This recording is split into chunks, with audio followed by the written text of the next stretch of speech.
Si tu veux connecter Notion à d'autres applications et débloquer des milliers de possibilités d'automatisation, tu peux connecter Notion à des outils comme N8N, Make ou Zapier. Dans cette vidéo, je te montre exactement comment tu dois le faire et comment choisir à quoi tu leur donnes accès. Donc, disons que j'ai mon planificateur ici et que je veux créer des automatisations avec ma base de données projet, par exemple. Donc, la première chose que je dois faire, c'est aller dans les paramètres de ma page, donc les 3 petits points en haut à droite, et cliquer sur « Connexion ». Là, on va dire qu'il n'y a pas déjà une connexion de créer avec les logiciels. Donc, s'il n'y en a pas, je vais faire « Développer une intégration » ici. Ça va m'ouvrir mon profil d'intégration comme ça. Normalement, si tu n'as pas encore créé d'intégration avec N8N, Make, etc., tu n'auras rien ici. Donc, tu vas faire « Nouvelle intégration ». Et là, je vais l'appeler, je vais commencer par N8N, je vais l'appeler N8N Démo pour savoir c'est laquelle. Et je vais aller choisir l'espace de travail, donc mon espace de travail. Type, on le laisse interne, puis tu peux mettre le logo de N8N si tu veux. Et ensuite, on fait enregistrer, puis on va faire configurer les paramètres de l'intégration. Et c'est ici qu'on va décider à quoi on donne l'autorisation, donc consulter du contenu, modifier, insérer du contenu dans les pages et les bases de données. On peut dire lire les commentaires, insérer des commentaires. Donc, c'est vraiment selon ça va être quoi les automatisations mises en place. Et après ça, on va aller dans N8N. Il va falloir en fait copier-coller ici le code secret de l'intégration interne. Donc, tu fais afficher. Là, je vais la supprimer après, donc je peux l'afficher, mais normalement, c'est quelque chose qu'on ne doit pas partager. Donc, une clé, ça doit quand même rester secret parce que sinon, d'autres personnes pourraient utiliser ta clé d'automatisation. Donc, copier. Et je vais aller dans N8N. Je pourrais ouvrir un nouveau workflow et faire la connexion directement dans mon workflow. Donc, c'est ce qu'on va faire. Create workflow. Et je vais aller ajouter une étape avec Notion. Donc, ça pourrait être le trigger ou les actions suivantes. Donc, là, on va prendre dans ce cas-ci On page added to database. Donc, lorsqu'une page est ajoutée à ma base de données. Là, j'ai déjà un compte ici qui est connecté, mais là, je vais faire Create New Credentials. C'est en fait une nouvelle connexion, comme si je n'avais pas déjà connecté mon compte. Et ici, la clé d'intégration, c'est ce qu'on va venir coller dans Internal Integration Secret. Et là, j'aurais tout simplement à faire sauvegarder et ma connexion a été complétée. Donc, maintenant, je peux venir ajouter Notion Account 2 à mes automatisations. Ça va être ma connexion qui a été faite avec mon compte. Et dans mon planificateur, je viendrai m'assurer, si je veux seulement donner accès à la base de données des projets, je pourrais l'ouvrir en pleine page ou donner accès à la page, là, ça n'a pas d'importance. Je ferai connexion et je vais aller rechercher ma N8N démo que je viens de créer.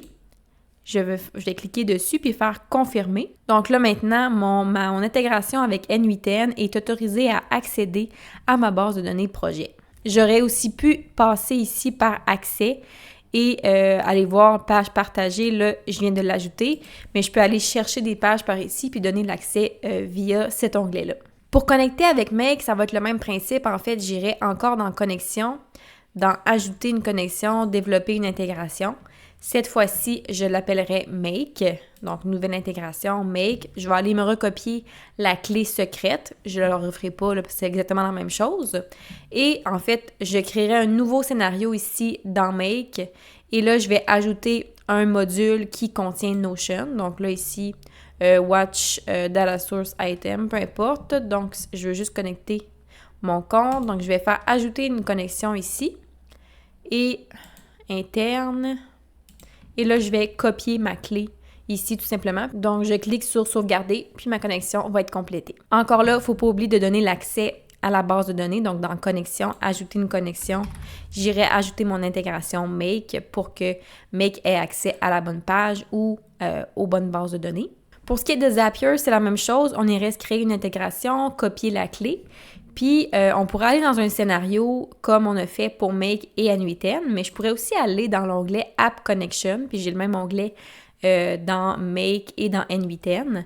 Donc, je ferai ajouter une connexion ici. Je chercherai mon application, ajouter une connexion. Et là, il veut compléter la connexion. Donc, je fais sélectionner des pages. Je peux aller décider à quoi je lui donne accès là, dans mes pages ici. Je fais « Donner l'accès » et il vient faire l'autorisation. Donc là, j'ai choisi le deuxième Notion, donc il y en avait 2 différents. Si j'avais pris le premier, 1.1.5, je ne suis pas certaine c'est lequel qui est bon actuellement, mais on peut tester avec les deux, puis j'aurais copié la clé, puis j'aurais cliqué sur « Yes, continue », puis ma connexion elle aurait été complétée. Donc, d'après moi, ça c'est une ancienne version, 1.1.5, donc 2.2.1, ça doit être plus récent. Donc, si tu te rends compte que c'est la mauvaise, tu peux toujours venir supprimer la connexion. Donc ici, la bonne connexion reste active. Donc ici, tu vois vraiment tes connexions que tu as dans Zapier. Et dans Make, il y a un onglet ici « Connexion ». Dans N8N, c'est Credentials, donc c'est là que tu vois les comptes qui sont connectés. Une autre façon de venir faire une connexion, c'est par un webhook. Donc, dans les boutons et les automatisations de base de données dans Notion, on a comme possible action l'envoi d'un webhook. Donc, si je crée une automatisation ici dans ma base de données projet, je vais l'appeler test. Bon, nouveau déclencheur, on va dire ajout de page. Nouvelle action, envoyer un webhook. Donc ici, pour les webhooks, ils te demandent toujours une URL à venir copier pour faire la connexion avec le bon logiciel. Donc, ce qu'on va faire, c'est qu'on va aller, je vais prendre Make pour l'exemple, mais c'est le même principe dans les autres. Je vais aller dans mes scénarios et je vais faire Create. Et là, je vais prendre Webhook, Custom Webhook.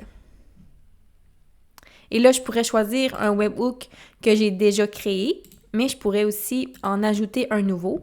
Donc là, je vais l'appeler Démo YouTube parce que je veux savoir lequel que j'aurais plus besoin. Et je fais sauvegarder. Et là, l'URL est fournie ici. Je vais faire Copy Address to Clipboard et je vais faire sauvegarder. Et là, je retourne dans mon automatisation et je viens venir coller le webhook, donc l'URL qu'on vient de me fournir dans Make. Et là, je peux choisir les propriétés de ma base de données que je veux envoyer dans mon automatisation, donc de quoi j'ai besoin. Donc, ça pourrait être le nom, le budget, la catégorie, les dates du projet, les personnes, la priorité, le statut. Et ça ressemblerait à ça, donc je ferai activer. Puis là, quand je vais avoir un ajout de page, parce que c'est ça le trigger que j'ai choisi, dans ma base de données projet, ça va envoyer de l'information au webhook, donc ça va faire déclencher l'automatisation et les actions suivantes que je vais décider de venir insérer par la suite. Donc, si tu veux plus d'informations sur les webhooks, j'ai une vidéo spécifiquement là-dessus. Donc, je te propose quelques cas d'usage d'automatisation qui incluent Notion, donc qui va connecter Notion à d'autres applications. Premièrement, si tu publies des articles de blog sur ton site web, tu pourrais créer une automatisation qui transfère tes articles de blog à chaque fois qu'il y en a un nouveau d'ajouter dans ta base de données contenu Notion. Pour ma part, j'utilise beaucoup aussi QuickBooks pour ma comptabilité et ma facturation, donc j'ai plusieurs automatisations en place qui incluent QuickBooks. Premièrement, quand j'ai la création d'un devis qui est fait dans QuickBooks, j'ai une tâche qui s'ajoute dans ma base de données tâches de Notion une semaine avant la date d'expiration du devis pour que je puisse faire un suivi avec la personne si jamais il n'a pas encore été accepté ou refusé. Aussi, concernant les devis QuickBooks, à chaque fois que j'ai un nouveau devis QuickBooks, j'envoie l'information du devis dans une base de données qui regroupe tous mes devis dans Notion. Même principe pour mes factures QuickBooks, donc j'ai aussi une base de données qui regroupe les factures clients et une base de données qui regroupe mes revenus et dépenses ensemble. Donc j'ai une automatisation qui, quand il y a une nouvelle facture, elle s'ajoute à la base de données factures clients et aussi à la base de données revenus et dépenses.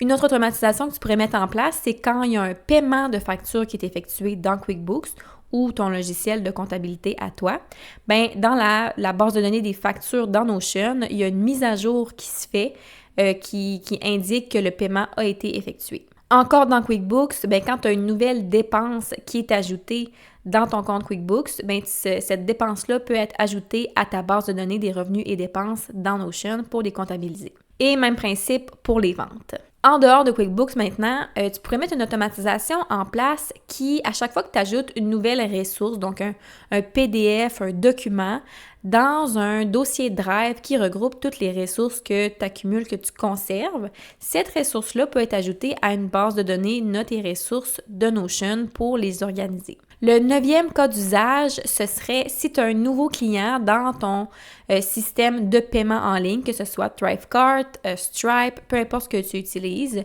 il pourra avoir une page client qui est ajoutée à ta base de données client dans Notion. Si tu utilises Notion avec Google Agenda aussi, le 10e cas d'usage, ce serait de créer une automatisation pour qu'à chaque fois qu'il y a un événement qui s'ajoute dans Google Agenda, il s'ajoute aussi à ton calendrier dans Notion. Par contre, si tu utilises l'application Notion Calendar, tu as déjà une connexion qui est faite, mais si tu veux vraiment rester dans Notion, tu peux le faire avec une automatisation. Le 11e cas d'usage, tu pourrais mettre en place un système qui, quand il y a un changement dans une base de données Notion, il y a un email qui s'envoie. Par exemple, dans une base de données client, il pourrait y avoir une propriété, une étiquette en fait, puis quand tu appliques certaines étiquettes, il y a un email de certains sujets qui s'envoie automatiquement.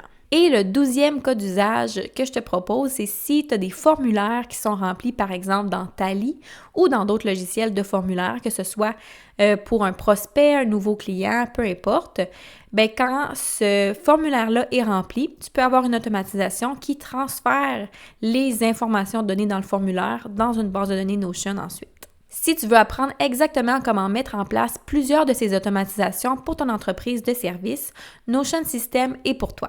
C'est une formation complète avec template fourni qui va te faire gagner plusieurs heures par semaine et beaucoup de clarté dans ton entreprise. Le lien est sous la vidéo pour tous les détails.